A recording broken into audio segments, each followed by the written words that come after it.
I'm Susan Wasserat, Legislative Affairs Director at the Maine Department of Labor. We are here today to talk about workforce development.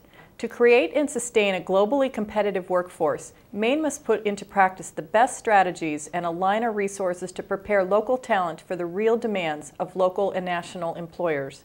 This challenge, commonly called workforce development, is the task of the State Workforce Investment Board.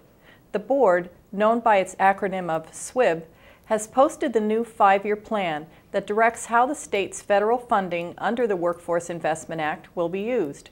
The plan makes several structural changes to the current system and reflects Governor LePage's desire to make workforce development part of a larger strategy of economic development and job creation.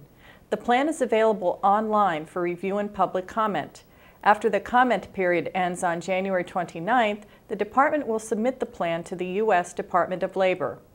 In order to provide more background on the plan, I have two guests with me, Julie Rabinowitz, Director of Communications at the Maine Department of Labor, and Fred Weber, Chairman of the State Workforce Investment Board. So Fred, what is the focus of the revised plan? The focus of the revised plan, and we've been directed by the governor to refocus, if you will, is to provide more monies for training and to make sure that training is relevant to employer needs. What we're finding and what the governor discovered, and he's very frustrated by it and wants it corrected, is that we have a lot of jobs out there, but we can't find the right people to fill those jobs. Something is breaking down. And when you have employers who are pleading for qualified applicants, then you know something's wrong. So we are determined to fix that, put more money into training, make sure that training is relevant, and then reconnect with the employers. We can do a better job, by the way, of connecting with employers who have those job vacancies. Okay. Tell me how the revised plan differs from the existing workforce development plan. Well, the existing workforce development plan focuses pretty much on the 4 local workforce investment boards. Those boards have been charged for years with providing training for people who are looking for jobs, who are either unemployed or underemployed, veterans, the disabled, etc. But one thing that we noticed early on was that there's not really good geographical coverage. For example, the entire state really isn't served by these 4 boards. So in the interest of correcting that situation, we said, let's go to the Regional Chamber of Commerce system. They have 8 regions.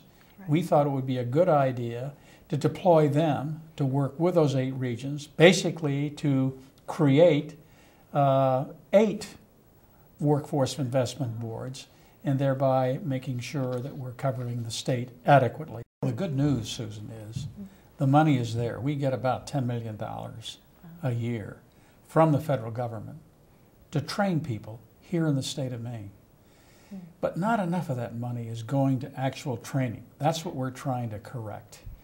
And if we do a better job of making sure there's a higher percentage of that money going to training, then we're going to be able to match people up with the employers who have the jobs. I was impressed early on with the way the governor reconstituted the board. You know, it used to be known as the Maine Jobs Council. Now it's the State Workforce Investment Board.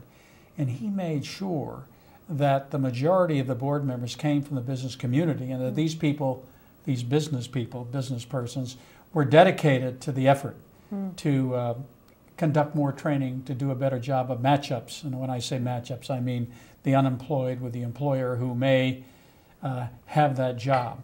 So with that kind of business representation on the board, you know the board's going to be more effective.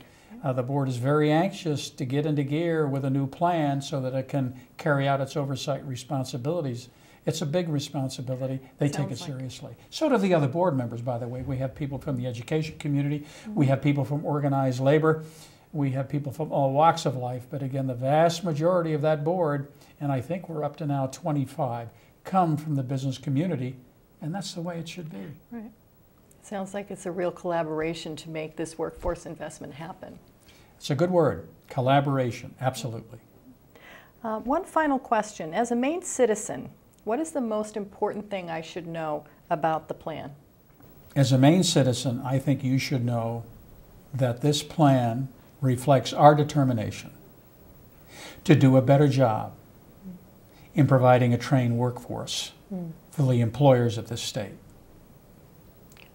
And I would add to that that under the current system, only about 20% of funding is going to actual skills training, training for jobs that people are actually hiring for.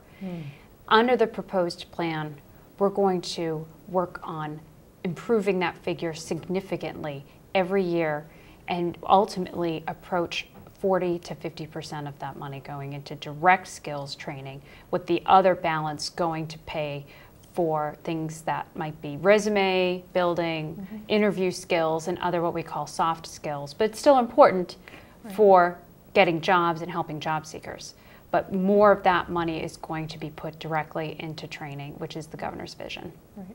So as a citizen, it sounds like this plan will get more bang for my taxpayer dollar. Absolutely. It's a good way to put it. Yes. Okay. Thank you for joining us. Thank you, Susan.